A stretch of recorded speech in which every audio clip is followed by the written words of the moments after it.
से दोहरा देता हूं कि आत्मविश्वास अभ्यास का दास है और अभ्यास वैराग्य का दास है। ये दोनों आपस में पूरक हैं, अन्यान्योश्रित हैं, इंटरडिपेंडेंट हैं, एक दूसरे के बिना स्वतंत्र नहीं है। बिना अभ्यास के वैराग्य भी नहीं सधता और बिना वैराग्य के अभ्यास भी नहीं सधता। और वैराग्य शब्द का जब भी प्रयोग किया जाए उसे आंख बंद करके एक ही बात मानना, वो क्या? और वो ये कि वैराग्य का तात्पर्य है किसी एक विषय पर पूरी तरह केंद्रित हो जाना, एब्सोल्यूट फोकस। एब्सोल्यूट फोकस के बिना वैराग्य की अवस्था पैदा ही नहीं हो सकती है। वैराग्य का अर्थ सब कुछ छोड़ना है? अगर सच पूछो तो नहीं, क्योंकि सब कुछ छोड़ा भी किस लिए जा रहा है? किसी एक पर टिकने के लिए। सब कुछ छोड़ना तो एक प्रोसेस है, प्रक्रिया है, अंतोगत्वा किसी एक पर आधारित होने के लिए। तो हम ये कहें कि सब कुछ छोड़ना ही वैराग्य है, ये तो बहुत बड़ी मूर्खता है। सब कुछ छोड़ना वैराग्य नहीं है। किसी एक पर आश्रित होने के लिए सब कुछ छोड़ देना भी वैराग्य है। आत्म साक्षात्कार की दृष्टि से उस उद्देश्य को योगी पकड़ लेता है और उसी के निमित्त, उसी के लिए, उसी के कारण, ऑन दैट प्रिटेक्स्ट बाकी सब छोड़ता चला जाता है। यह वैराग्य है। मुझे कुछ करने को नहीं है, मैं छोड़ता चला जाऊं। उस वैराग्य से मनुष्य ऐसी अवस्था में पहुंच सकता है जहां वो कुछ भी नहीं है, कहीं का भी नहीं। एक उद्देश्य से खूंटा बांधना आवश्यक है, तभी वैराग्य सार्थक होता है। If you really want to develop confidence, these two things are mandatory. Number one is the continual effort, the continuous effort, persistent effort. Go on practicing and practicing with absolute focus. और अगर आपने वैराग्य नहीं भी सधा, अभ्यास शुरू कर दिया, तो वैराग्य धीरे धीरे सधना शुरू हो जाता है। आपने सर्कस में बहुत से लोगों को बहुत सारे करतब करते देखा। दो हाथों में 15-15 गेंद उछालते हैं। पहले पहल वैराग्य स्थापित नहीं होता, डिस्ट्रैक्शन होती है। Distraction is the nature of our mind. Why? यह सत्य बड़ा गंभीर सत्य है। इस सत्य को कहने के उपरांत मैं प्रश्न उत्तर लूंगा। कभी भी मन की अवस्था जाननी हो, हर व्यक्ति कहता है मेरा मन टिकता नहीं है। मैं आंखें बंद करता हूं, ध्यान लगाता हूं, मन टिकता नहीं। We all have that same complaint. इस पृथ्वी पर 600 करोड़ लोग अगर रहते हैं तो ये शिकायत 600 करोड़ की है। उन 600 करोड़ में अगर 6 मिल जाएं जो कहें कि हमारा मन टिकता है, तो उन्हें मैं प्रणाम करूंगा। 6 भी मुश्किल से ही होंगे, और जो होंगे वो शरीरधारी भी नहीं होंगे। ऐसा क्यों है? ऐसा इसलिए है क्योंकि जिस सृष्टि में हम आधारित हैं वो गति पर आधारित है, on motion. The planet you are living upon, कभी आपने अपने प्लैनेट की अवस्था को जाना है? आंखें बंद करके सोचो ऐसे प्लैनेट के बारे में जो रिवॉल्व भी कर रहा है, रोटेट भी कर रहा है।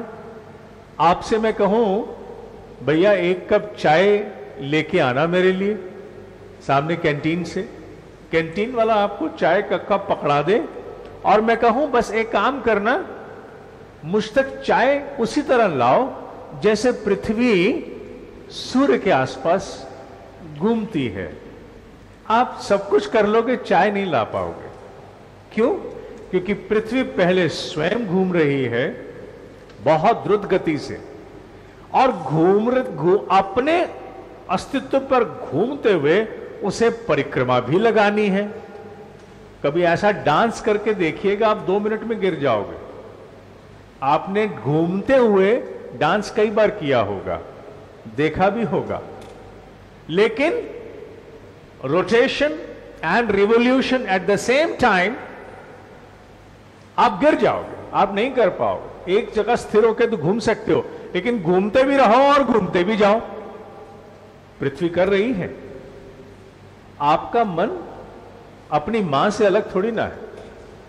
हम पृथ्वी को मां मानते हैं, पृथ्वी को, धरित्री को मां मानते हैं। जिस मां से हमने इस मन की उत्पत्ति ली है, उसकी गति से हम भिन्न नहीं हो सकते।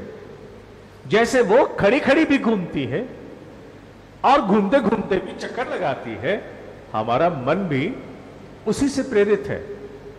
बैठे बैठे भी घूमता है और घूमते हुए भी चक्कर लगाता है।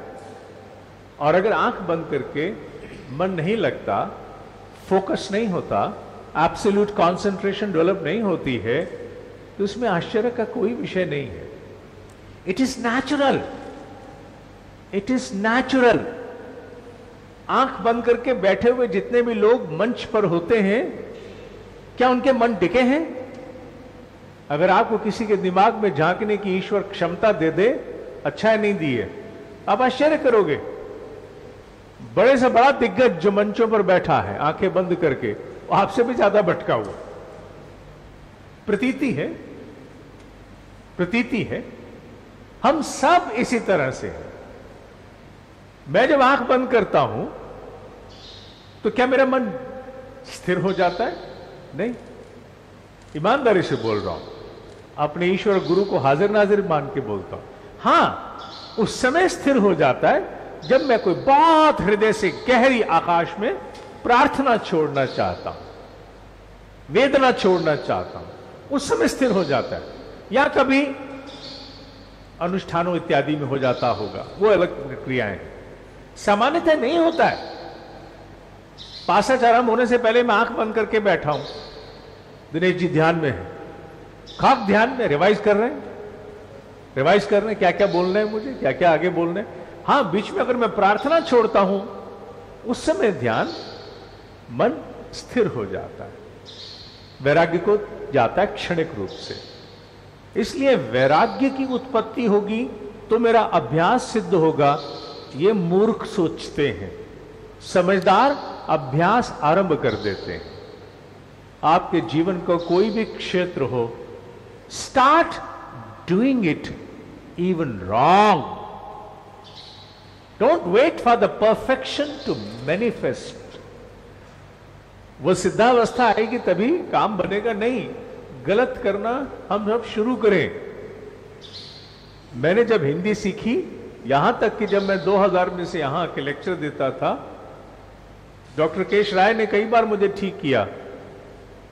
मैं हमेशा कहता था मेरा ये विषय अनुभवतीत है, और मैं ये कहकर के बड़ा खुश होता था अंदर, माने ये मेरे अनुभव से उठा हुआ विषय है। मैं तीत जोड़ करके खुश हो जाता था, माने ये डूबा हुआ विषय बन गया।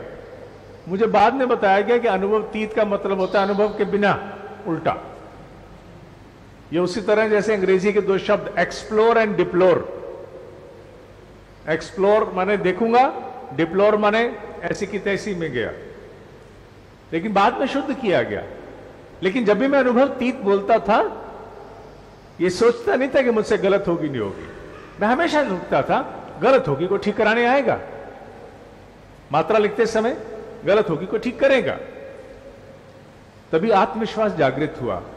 सोचता रहता कोई क्या कहेगा, मैं अपना अभ्यास आगे ना बढ़ाता, जो थोड़े बहुत हिंदी का ज्ञान आया वो आ ही नहीं सकता था। आत्मविश्वास का एक ही रास्ता है, अभ्यास, अभ्यास, अभ्यास। अभ्यास करने का एक ही आधार है, do not hesitate to do wrong. माने रॉन्ग का मतलब नहीं कि गलत काम करना शुरू करो। रॉन्ग का अर्थ यह है, अगर आपसे गलत हो भी रहा है, घबराओ नहीं, डज नॉट मैटर। आसपास की खिल्ली से नहीं घबराना। ये वही लोग हैं, आज हंसते हैं, कल इन्होंने ताली बजानी है, तो किससे घबराना? उससे जिसका अपना नहीं पता, आज हंसेगा कल ताली बजाएगा। तुम अपना काम शुरू करो, अपनी धुन में, अपनी मगन में, अपना अभ्यास शुरू करो, आत्मविश्वास जागृत होने लगेगा। बहुत से लोग कहते हैं कि unless you are passionate about something, आत्मविश्वास जागृत नहीं होता जब तक उन्माद आप में नहीं आया। मैं बता दूं आपको, पिछले जन्मों से संस्कार के रूप में उन्माद 2-3% लोगों में ही आता है। 2-3% लोगों को ही पता लगता है कि मेरा उन्माद क्या है। 98% पीपल डोंट नो कि व्हाट इज आवर पैशन, हमारे दिल की रजा क्या है, हमारा पैशन क्या है, नहीं मालूम होता उनको। इसलिए अभ्यास आप में पैशन भी जगाता है। जब आप कोई काम ठीक से करना शुरू करते हैं, अच्छा होना शुरू होता है, लोग प्रशंसा करना शुरू करते हैं, you start becoming passionate about it. बहुत सारे लोगों के जीवन में ऐसे विषय आए हैं, उनको नहीं मालूम था कि we are good at it, या ये हमारा पैशन हो सकता है। We started doing it, we went on doing it, we became successful and we became passionate about it. बहुत सारे लोग अपने विषयों को ये भी सोच के शुरू नहीं करते हैं, हमें तो पता ही नहीं हमारा पैशन क्या है। बिना पैशन आत्मविश्वास आता नहीं है, बहुत लोगों ने कहा है। एक्साइटमेंट आती नहीं है जब तक पैशनेट ना हो। हमें अपने पैशन का ही नहीं पता, तो आकाश की तरफ देख के उसकी प्रतीक्षा मत करो, जो सामने है आरंभ करो। मैं हमेशा अपने आप से एक ही बात कहता हूं, मैं अपने एक बहुत गहरे रहस्य को खोल रहा हूं। जीवन कितना सफल हुआ, कितना असफल हुआ, इसका मूल्यांकन कई बार काल करता है। एक किताब 1903 में प्रकाशित हुई थी जेम्स एलन की, इंटरनेट पे मिले तो पढ़ना। एज ही थिंकथ, THINKETH, थिंकथ, जैसा वो सोचता है। 1903 में वो किताब प्रकाशित हुई, सुनी भी नहीं गई। छोटी सी किताब, सोच और विचारों के विषय में। लगता है किसी ऋषि ने उसको संपर्क कर लिया होगा, क्योंकि जो हमारे अध्यात्म की गहराइयां हैं वो उसने अपने विचारों में लिख दी थी। जिस दिन मैंने वो पुस्तक पढ़ी, मैं आश्चर्यचकित हो गया कि ये हमारा अध्यात्म बोल रहा है, उपनिषदों का ऋषि बोल रहा है। हो सकता है वो पुस्तक